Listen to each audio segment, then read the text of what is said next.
पुरानी दिल्ली 17 अक्टूबर को तुर्कमान गेट पर कम्युनिटी हॉल में सर सैयद दिवस के मौके पर एक कार्यक्रम में वरिष्ठ समाज सेवी डॉक्टर सिराजुद्दीन को अवार्ड देकर सम्मानित किया गया। देखिए हमारे संवाददाता जमीलुद्दीन की एक खास रिपोर्ट, BBC 24/7 न्यूज, पुरानी दिल्ली।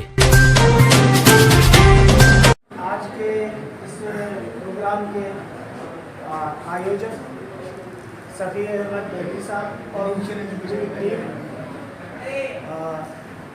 BBC 24/7 के चीफ एडिटर आलम मंसूरी जी, फरहान पूरे साहब, जमीलुद्दीन जी, बुजुर्गों, दोस्तों, नौजवान साथियों, प्यारी प्यारी बहनें और बच्चों, इनका जो सर सैयद अहमद खान, इनका यौम पैदाइश दुनिया जब से कायम हुई और आज तक जीते हैं, चले जाते हैं, लेकिन कोई याद करने वाला नहीं। अगर उन्होंने एक शिक्षा जैसे क्षेत्र को ना चुना होता तो शायद हम लोग आज ये प्रोग्राम का आयोजन नहीं करते। मैं ये कहना चाहता हूँ, मेरा मकसद नहीं सिर्फ हंगामा खड़ा करना। हमारे सफी अहमद देरवी साहब ने कुछ हमें बढ़ा के बता दिया कि तालीम, मिशन तालीम के सरबराह, इस मिशन तालीम के सरबराह हैं वो इकरामुल हक साहब हैं, जिनकी मुलाकात मेरे से हुई आज से 10 साल पहले। और 10 साल पहले जब मेरी मुलाकात हुई तो उन्होंने मुझे बताया कि इस तरीके से हम EWS और BPL DG कैटेगरी में फ्री बच्चों के एडमिशन के लिए बात करी। उसी दरमियान एक ऐसा हुआ कि मुझे कैंसर हो गया। कैंसर होने पे मेरा ऑपरेशन हुआ, मैं हॉस्पिटल में था। जब लौट के आया तो मेरा पूरा परिवार डिस्टर्ब था, लेकिन मैंने मेरे परिवार के जो बच्चे थे उनके भी EWS के फॉर्म नहीं भर पाए। जब नहीं भर पाए और कोई होता तो ये सोचता शायद कि नहीं भर पाए, कोई बात नहीं, लेकिन मैंने ये सोचा, उसी दिन ये सोचा कि मेरे परिवार के बच्चे उनके नहीं भर पाए, लेकिन मैं अब इस मिशन तालीम के साथ काम करूँगा और हर साल पूरे साउथ दिल्ली के अंदर जगह जगह और दिल्ली में जहाँ भी ज़रूरत पड़ती मैं वहाँ जाता हूँ और निःशुल्क कैंप लगाता हूँ EWS और BPL कैटेगरी के बच्चों को, जिनकी उम्र का जो होता है 3 साल से लेकर 7 साल का होता है।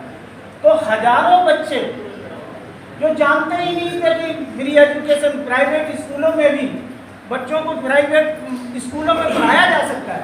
हर प्राइवेट स्कूल में कोटा होता है, गरीब माँ बाप के लिए बच्चों के लिए कोटा होता है। उस कोटा के तहत 25%, 20% से 25% बच्चों का EWS, BPL और DG में एडमिशन होता है।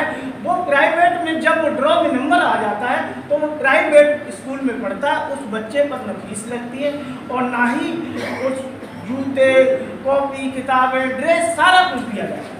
इससे लोग जब शुरुआत में ऐसा था कि वैकेंसी ज़्यादा होती थी, कम भरे जाते थे। आज ये माहौल हो गया है, कई सालों से हम काम कर रहे हैं, 50,000 वैकेंसी होती है और 1.5 लाख फॉर्म भर जाते हैं। ये कब हुआ? जब हम और आप जैसे लोग जागरूक हुए और तब समझ में आया। अब तो सरकारें क्या कर रही?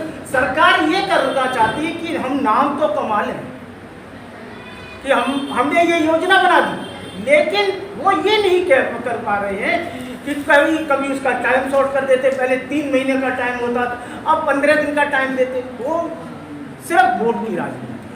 तो मैं ये कहना चाहता हूँ आप सभी लोगों से, मैं बहुत लंबी छोड़ी आपसे डिस्कस नहीं करने आया हूँ, मैं सिर्फ ये कहने आया हूँ कि शिक्षा जीवन का आधार है और उसके बगैर वो किसी समाज का, मैंने कभी इसमें बंटवारा नहीं किया, वो किसी समाज का बच्चा हो, अगर वो शिक्षित नहीं है तो वो है पशु के समाज।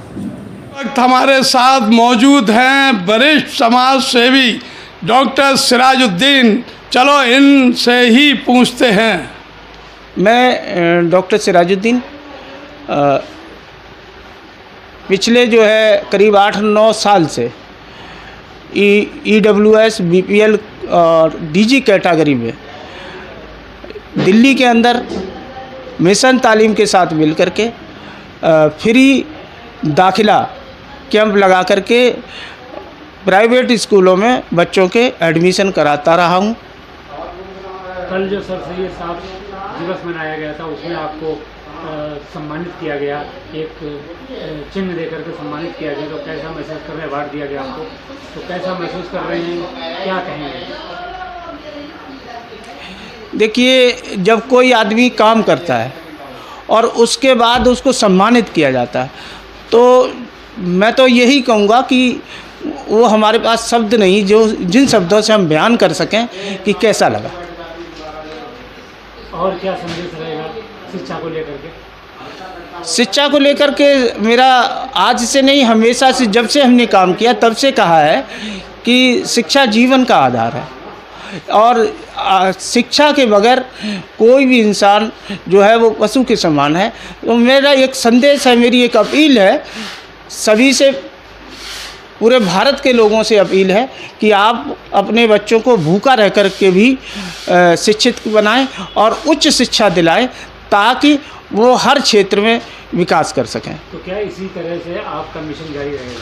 ये हमारा जब से हमने शुरुआत की तब से आज तक ये मिशन जारी है और हमेशा जब तक मेरा जीवन है ये मिशन जारी रहेगा। और क्या कहना चाहते हैं देशवासियों को? देशवासियों को जो सबसे जो अहम चीज़ है वो ये है कि हमारे भारत के देश के लोग अमन, शांति, भाईचारे और आपसी सौहार्द के साथ रहें, यही हमारी कामना है।